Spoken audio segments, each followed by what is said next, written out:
I'm Haley. I'm Amanda, and we're Haley and Amanda. And you're listening to the Haley and Amanda podcast. Hey, everybody. What's up? Hi. We're going? here. I'm Amanda. This is Haley. Hey. And this is the Haley and Amanda podcast. Did we say that already? You're Nice. listening on purpose. Yes, and today's a really exciting episode about creativity because it's a topic that's pretty relevant in our lives. Yes, and I actually, because we both do quote unquote creative things, but the truth is that creativity is so many more things. And also, just so you know, I am a teacher, but I'm also a floral designer, and Haley is a painter, and she was also an elementary school art teacher until this past year. So yes, our jobs, our interests are very much creative. And we're in a band together. Right. We're also And Amanda writes really good poetry. Right. My degree's in creative writing. So creative writing. Yeah, it's even in my degree. What's non-creative writing? Just bad stuff. Oh. But really, everything that we kind of put in this box of creative and a creative person it's very limiting, and actually most people are very creative. Yeah. All people, I would say, are very creative. I think it's harder to not be creative than to be creative, maybe. I agree. I totally agree. Oh, I'm cooking some scrambled eggs. Oh, I want to put in some of these colors of these peppers are so beautiful. And what about you're creating a meal. Yes. Right? Yeah. I feel like you're making fun of my example, but it just popped in my head. I'm not making fun of the example. I'm making fun of the way you were just moving your shoulders around. Oh. Whenever you said it, it was almost like you couldn't say it unless your shoulders were moving. No, so we're really excited to talk about creativity today, but first we want to definitely do a little life update for the week. I do want to say, I feel like when this part comes, I think of something that I want to share, and I wonder if it's the same thing you want to share. This one you don't even know about. What? You don't even know about. I thought I knew about everything. I know, you don't know everything. But, okay, here's the thing. We have a friend who listens to the podcast, and he emailed me. His name is James, and he said, hey, listen, I heard on the podcast that you did tell me this. Well, no, but listen. And he said, I heard on the podcast that you really bother your husband sleeping at night by listening to either Gilmore Girls or ASMR. And yeah, the mouth sounds. Stop, people hate it, but I love it. And he said, so I'm in the same boat with my wife, and I bought this sleep headband headphones. So it's like a headband with headphones that you sleep on. It doesn't hurt, and it has the buttons like up here in it, and it Bluetooths to your phone. Really? So I got it.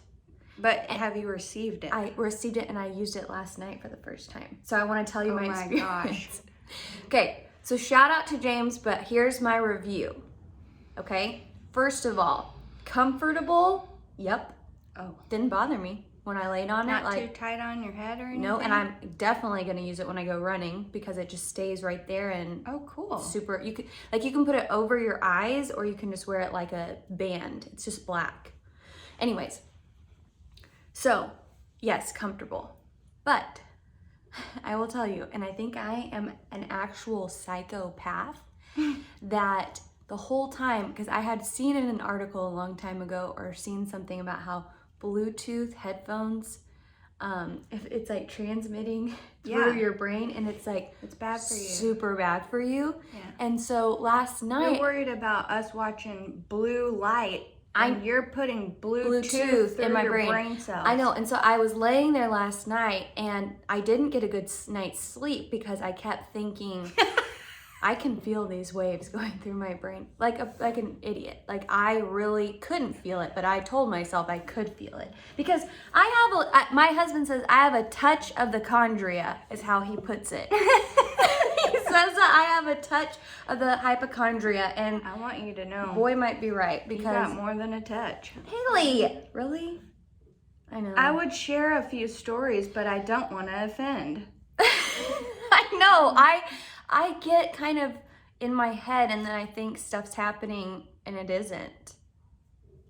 And like, I'm a person who is really afraid of like blood and needles. Like in my college biology class, I passed out because he was talking about the circulatory system with no visual aids. She gone. I like fell backwards off my stool, and like a football player caught my head before I busted it on the ground. Cool. Isn't that cool? That almost made me pass out. I know.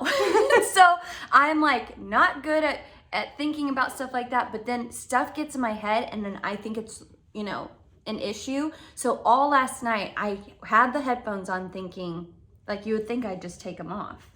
But I was just thinking, yeah, because if you Bluetooth's were going asleep, through my brain. If you were asleep, then you're not listening to anything anymore. Why'd you leave it on? I got scared. I took it off in my sleep. Okay. But I just want to say that You're gonna keep using it, but you No. are scared. I'm going to research some more, so I'm not making stuff up in my head about Bluetooth, but I am definitely going to use it for running. I don't know about sleeping because I'm a little bit scared about Bluetooth. But not enough, right, for it to affect you during a run. You know, I run for 30 minutes. I sleep for 8 hours. Cool. So I think maybe, You'll be fine. yeah, the Bluetooth for 30 minutes won't kill my brain. Well, yeah, and I use those too. I don't But- sleep in them, but. But so thank you, James, and I'm sorry that I ruined it for myself.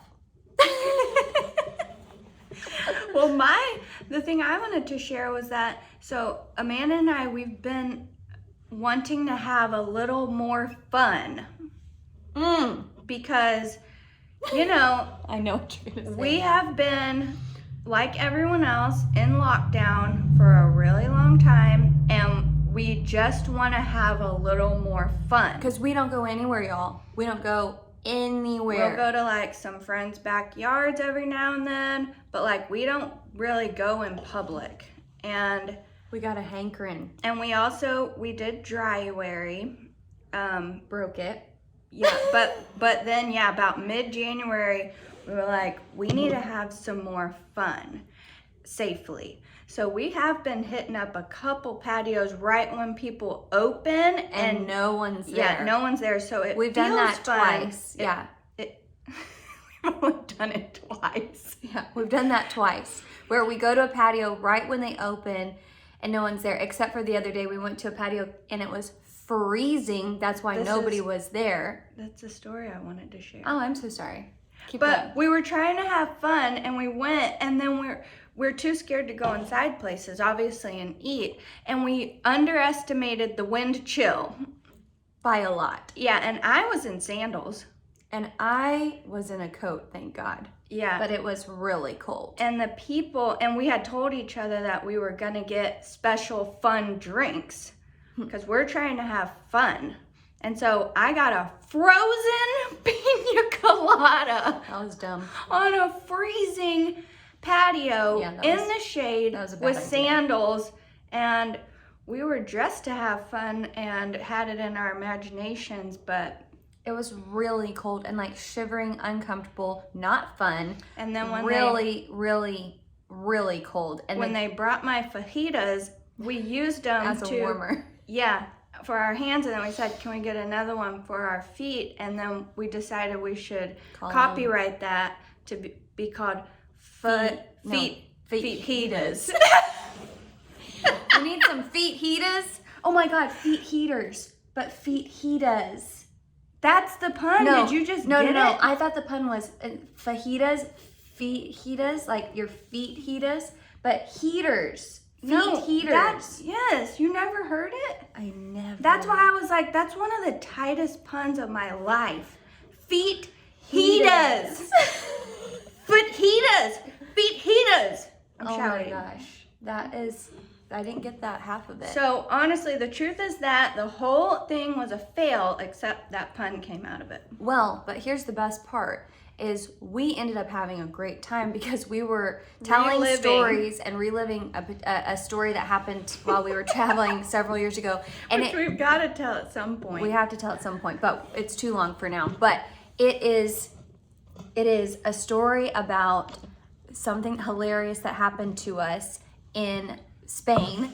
and where we were out of place. We talk about in our Enneagram episode that we are often at DQ, which means... Yeah, what we mean by that is like when other people at really nice places, we're the ones at DQ. We're in our own world at Dairy Queen and we don't even realize it, out of place, but we're having so much fun we don't realize it. Right. Like we're just completely out of place. And so we're talking about a story on this patio about when we were at DQ, you know, like out of place. And we were DQing while we were reminiscing about our DQ adventures. Yeah, out on this patio, acting like a couple of idiots. It was a lot of DQ, and you know, that's what I like about Texas. The feet hate us. I can't believe I didn't get that pun. That's so good. Oh. Okay, anyways. So, we're so creative. We made a pledge. Okay, it's a pledge we say every episode. Hopefully you've memorized it by now and you can join us. Okay, so put your hand over your heart. Okay, you ready? I'm ready. I pledge allegiance to the flag of the United Mates in America, and rarely in public is where we stand, one friendship, under God, indivisible, live purdy, and just us for all. That was funny. For those who can't see me, whenever we said under God, I did a swoop with my hand. Yeah, like under him. Yeah. We're just under him. Hope he doesn't do anything crazy because we're right here. Hello. Oh my gosh. Go squash us. He could. Where's Amanda? Under God. Oh man. Anyone seen The Girls? They're under God. I never heard it like that before. I mean, you know, you've got to hear things in new ways. You've got to see things like in new ways. Fajitas. Oh, you got to say things in new ways. That'll keep you creative. So this episode is about creativity, and specifically how to stay creative. Mm-hmm. God, can you please get with me here? Okay, so staying creative. This is something that I think everyone faces. And I think they face it in different ways. Some people think they're not creative at all. Mm-hmm. A lot of people. Yes. I've heard that a lot. And some people who feel like they are creative go through these kind of patches, slumps, yes. Dry periods. The desert, if you will. And are feeling maybe uninspired or like they're getting a block, a creative block, all like the writer's things I'm block. making are horrible. Right.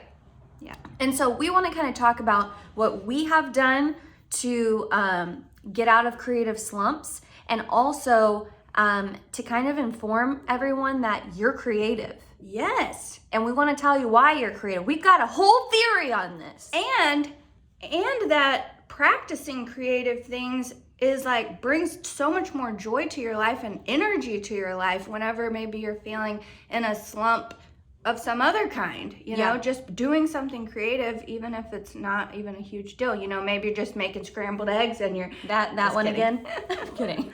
Yeah. So first off, we wanted to define creativity. The reason why we want to define it is because I think people think it means something other than maybe it actually is. I want to say that it's really hard to define. First of all, and we had to look it up. I mean, it's in the dictionary. Mm-hmm. So it's not hard to define. You can look it up. I meant if you had to define it, dummy. I'm kidding. No, so we looked up the dictionary definition.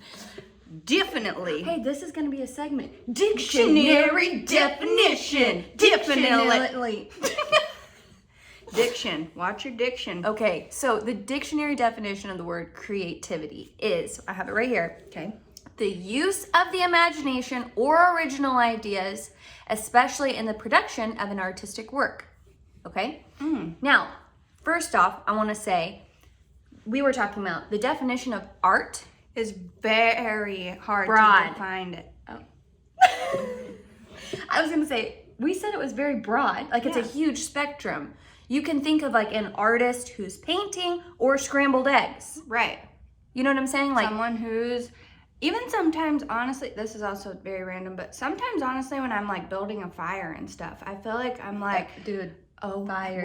how am I going to split this wood so that I can build this blah, blah, blah. I know that sounds dumb, but And building a fire it's and a creative and work. tending to it is Yes. seriously something that gives me some Life. like in a creative way. Maybe that should be tip number 1. Build a fire this week. Okay, so first off, Art is broad. art is a broad spectrum. So don't think an artist's work, in that definition it says an artist's work, don't think of like a gallery show. Right. I feel like this Okay. is a very all of these words are very stereotypical, and if we broke them down to their original meaning, it would apply to almost lot of everything. If things. art means to make something and We're work, making- then I mean, People it's are making everything. stuff every day, all the time. Yes, whether you're a mathematician or Solutions to problems, how you approach an doing issue. my hair. Yeah, everything. Okay, so the use of the imagination or original ideas, especially in the production of an artistic work. So we were talking about this and kind of what our definitions also were of creativity. And I think it's really interesting because before we even looked this up, I was telling Haylee how I kind of define creativity in my mind, if you asked me, is a creative person is somebody who is willing to look at something differently, like hold it up to the light and think about it in a new way or try something new with it, which is kind of the original ideas part of the definition. Well, yeah, and if you think of what's the definition of imagination, it's kind of like just creating this, letting your mind run wild, Yeah. you know? Yeah, and I think that we all do this.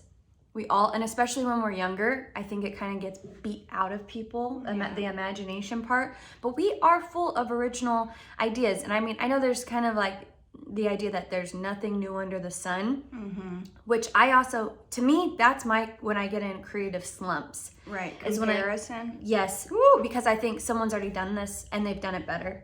Or, you know what I think? Like I start doubting my ability and I think I'm just copying someone else's work. And that's that's the number one killer of your creativity and your imagination. And I think that someone told this to me once before, even if, let's say, we're exploring something and you start to feel that way, someone's probably already done this, but you haven't seen it, you haven't seen whatever this person came up with. You come up with something that's new and original for you. It's the first time you've done it. It's a revelation to you. Well, it doesn't matter if someone else has done it because it was an original idea for you and your imagination. Well, and not to mention that you doing it is not the other person doing it. I'm sorry. No, that's okay. It means we're on the same page. Yeah.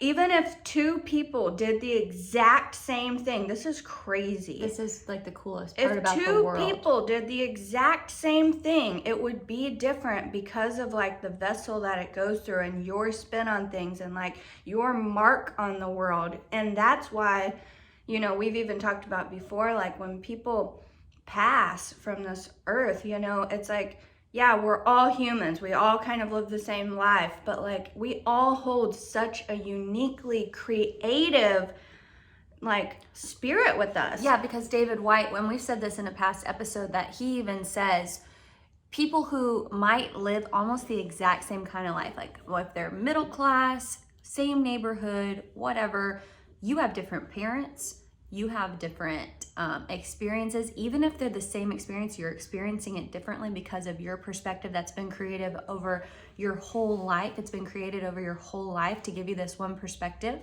or not one perspective, but like kind of goggles and like a way you look at it. And so even if, like, I think Haylee and I are very similar in the sense that like we are usually on the same track mind. Like when we talk about stuff, we're kind of, I just think we see the world pretty similarly, but we are so different too, and I think it's so interesting because I think we're so similar in some ways, and then she brings so much that I would have never seen in a way, and same vice versa. Right, and so even if you are doing something that someone else did, you've never done it, which means it is original.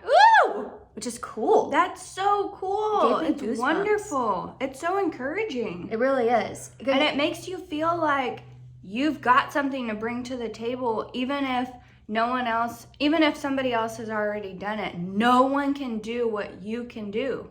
No one. Period. And actually, you don't have to possess anything special. No skill, no experience. Just the fact that you have this innate thing about you that's different than the rest of the world means no one else can do what you can do. So do it. Right. And this is kind of a funny thing so Haylee and I have been watching this show on Netflix called Pretend It's a City. Oh my God, I love it so much. It's Martin Scorsese, and he is interviewing Fran Lebowitz. Why can't I speak? I don't know. But Martin Scorsese. He is interviewing her, and honestly, the funniest part of the whole show is how much he dies laughing at everything she said. The whole show is her talking and Martin in the background dying laughing. Wheezing laughing. It's so doubled funny. Over. Highly recommend. So funny. But I think she's a really creative, highly intelligent person.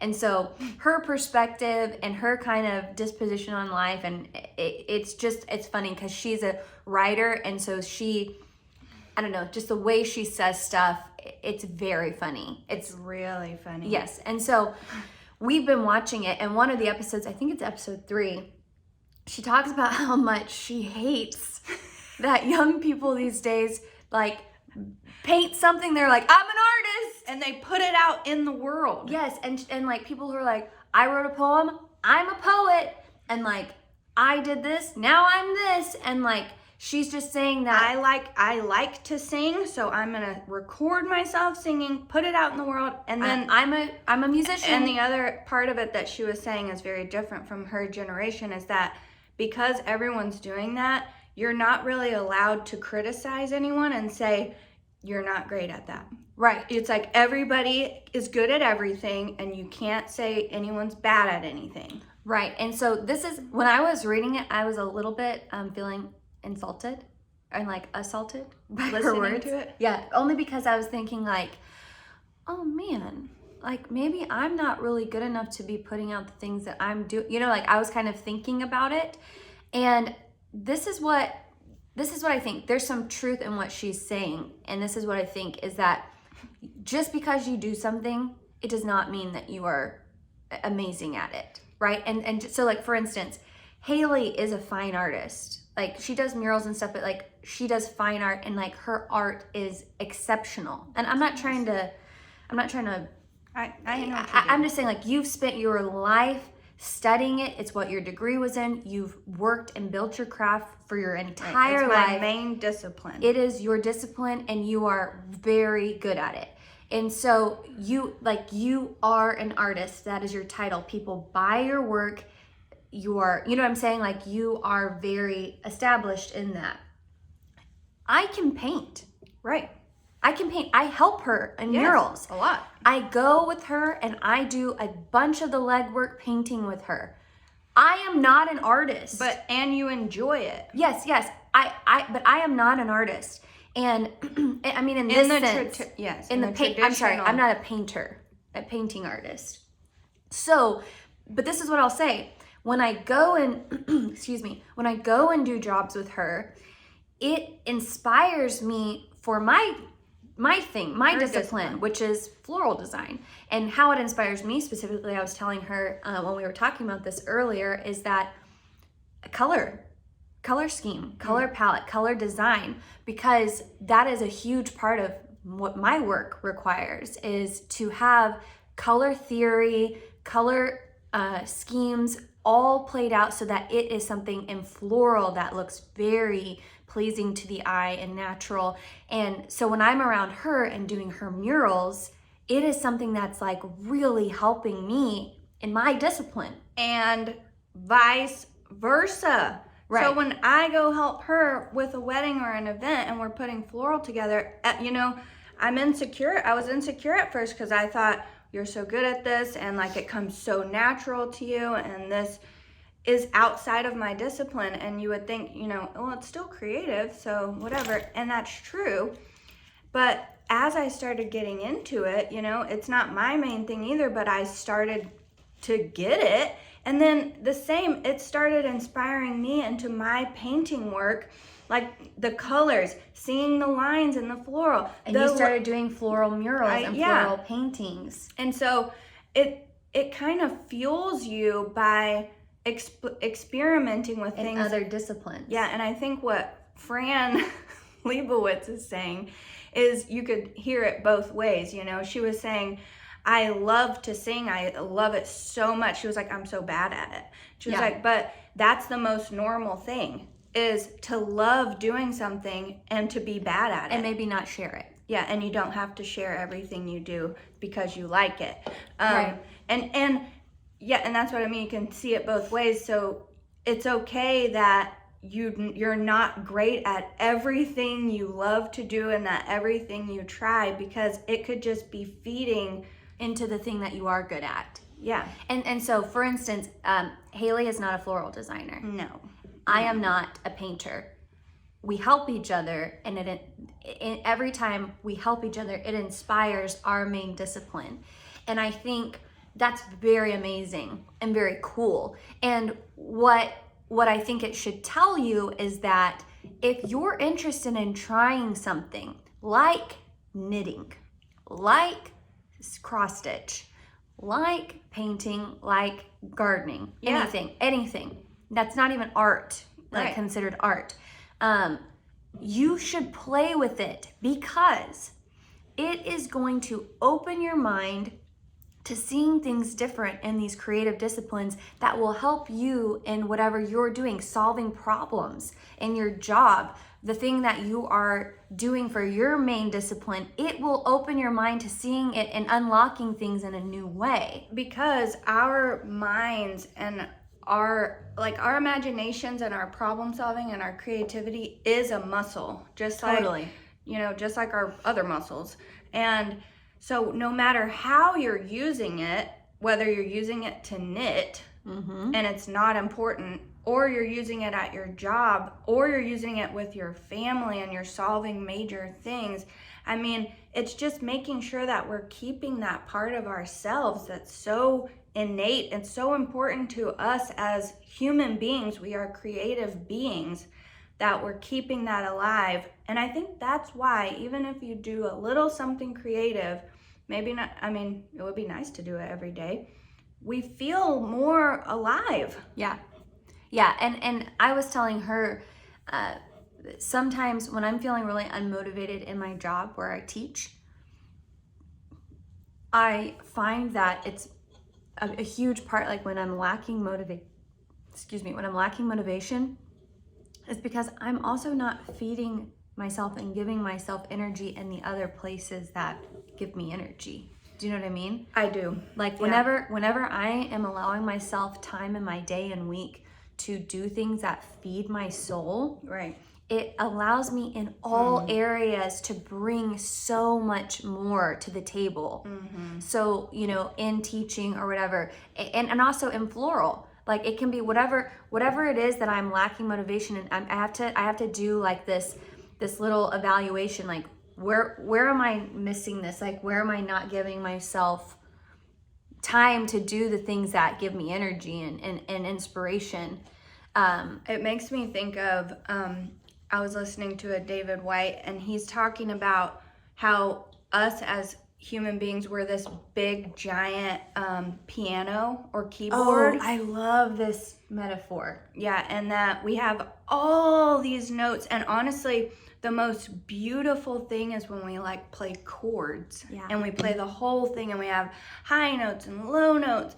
And what ends up happening is that we get a job or we form a lifestyle, and we are asking of ourselves, or the employer is asking of us, but we're allowing it to play the same 3 notes in the middle over and over and over. Beep, bop, we boop. Want this from you. This is the skill we require.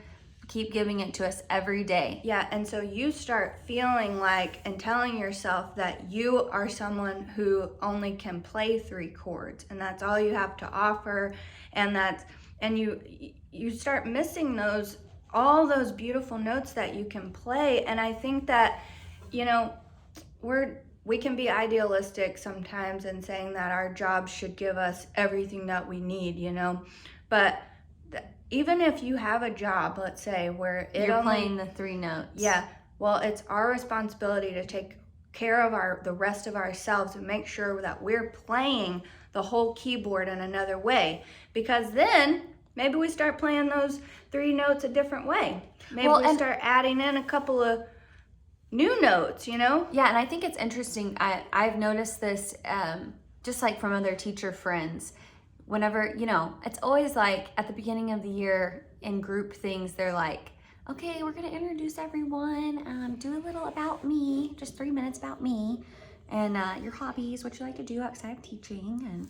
And everyone at the end of mine, because I'm like, I'm in a band, I have a podcast with my best friend, I own my own floral design business, and it's a big old keyboard. Yeah, and they're all like, what?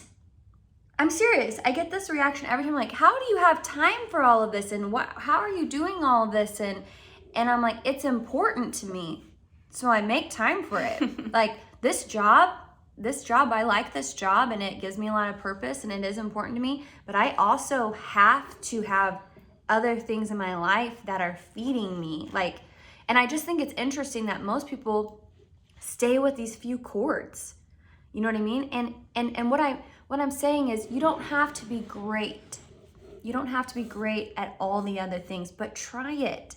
Just try it. I mean, I tried sewing, and I sewed my brother a shirt, and every time he wears it, it looks like he has a broken collarbone. It's like sideways. And he loves it because, you know, it's funny, and I am not a seamstress, but I really enjoy playing around with sewing, and I'm not good at it. You know what I mean? Like, it's just, you have to try.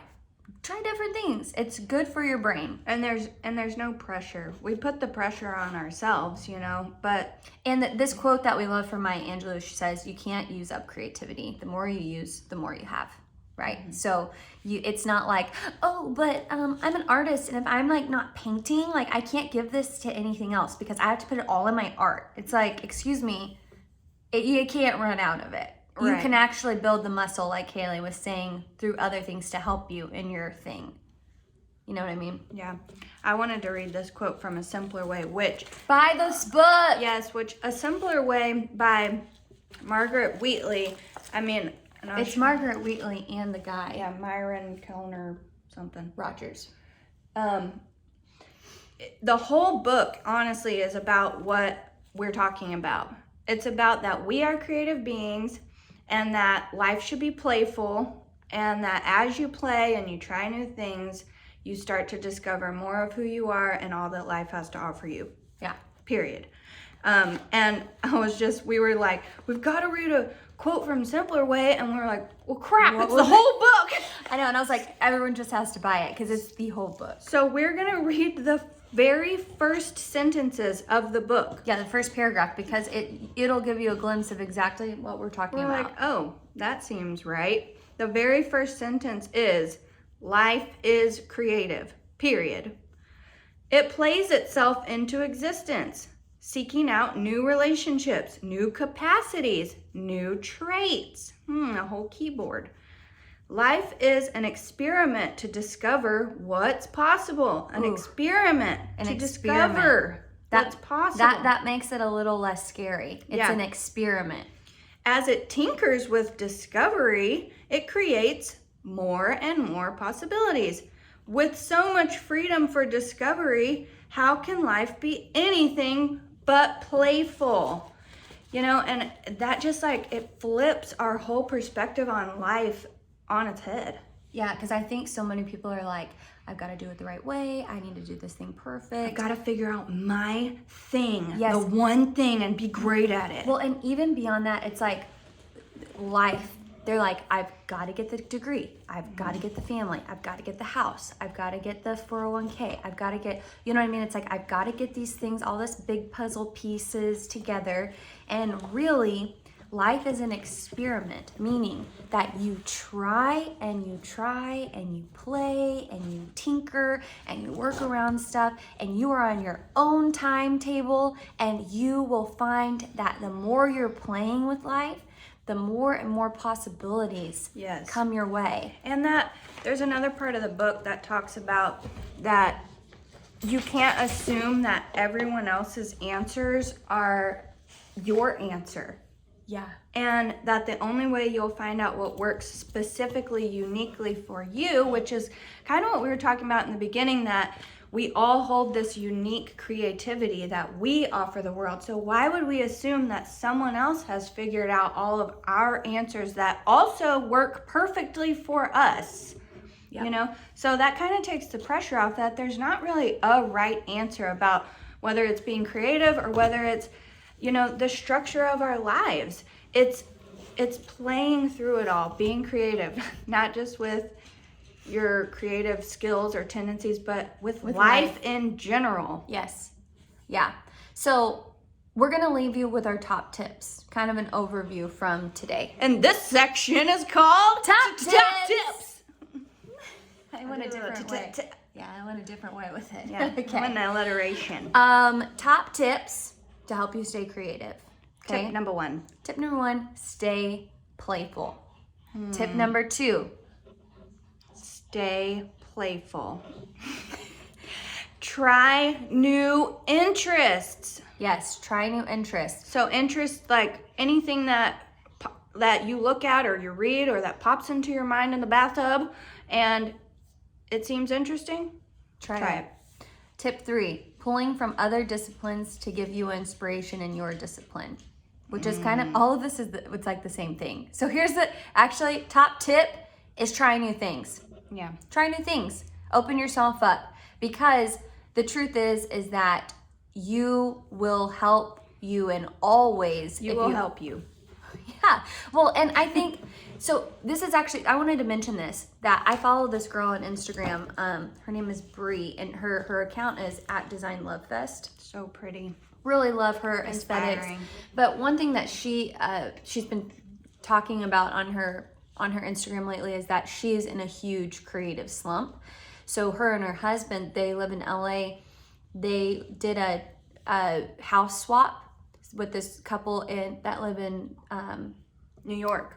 yes, like but not in New York City. No, it's like on in the what's that? There's like an island. well, it's somewhere up in the Northeast that's really secluded and beautiful, kind of in nature. And so they house swapped with this couple, and she's up there with her husband, and what she's trying to do is just be playful, like playing around with cooking, playing around with her photography, playing around with painting right now. Like she's showing kind of her journey, and she's reading this book, The Artist's Way, which I also own. It was recommended to me about 10 years ago, and I still have it, and I highly recommend it too. And one of our devout listeners, Luisa, she also recommended it to us. Oh, really? Mhm. Oh. On the podcast, yeah. It's something that I have had in my life for the past 10 years, and it's something I recommend because it's kind of a step-by-step things to do to get you out of a creative slump if you are dealing with that. And she's going through that book too. And I just think, we should all be a little bit more open to allowing ourselves zero pressure in the results and just playing, like just figuring out. And I know people are like, well, I have to pay the bills and I have kids, and I get that. We have that too. We have bills. I don't have kids yet, but we have bills, and there's that pressure for sure. But we always can make time for the things that we care about, and there's always a way to prioritize things in life when it comes to your health and your happiness. Yeah, and maybe one way of being creative or problem solving is to figure out how to practice something new and something you already have to do. Whether it's cooking or whether you take a walk every night or whether you want to have a fire this week, or just incorporating something I think new. that's a good thing, because it doesn't have to be this big thing. Like we said, it could be building a fire. It could be tending the fire. I don't know why that gets me, but oh my God. It is really, I think it's because fire is so like primal. Yeah, I think so too. I don't know what it is, but well, anyways, we hope that this helps you guys. If you are not feeling creative right now and you're in a slump, or if you're feeling like you weren't a creative person, you are. We're telling you. You heard it from made us. this way. No one can do what you can do. You heard it from the source. Haylee and Amanda. I wanted you to end by reading that quote that we found, the creative process. Okay, let me pull that up. This is funny. I was looking for quotes and I saw this about the creative process, and it's so true. Here it is. It says, creative process. 1, this is awesome. 2, this is tricky. 3, this is shit. 4, I am shit. 5, this might be okay. 6, this is awesome. It's so like that. Like when I'm making floral, like I'm working on a bouquet, I'm like, all right, yeah, cool. okay. Oh, wait, hold on. Oh. Oh, I hate this. I hate me. I'm not even good at this. And I'm like, hey, does this look okay? Actually, wow, this is the best bouquet I ever made. So it's okay to feel all those ups and downs. It's actually normal and a part of the process. Absolutely. So until we talk to you next time, go out there, try new things, and live purdy. Which, real quick, I think that living purdy Is being creative. Thank Live you. purdy creative. I love purdy Live creative. I'm pretty creative. And don't forget, if you're chilly, get some fajitas. Fajitas. Y'all have a great week.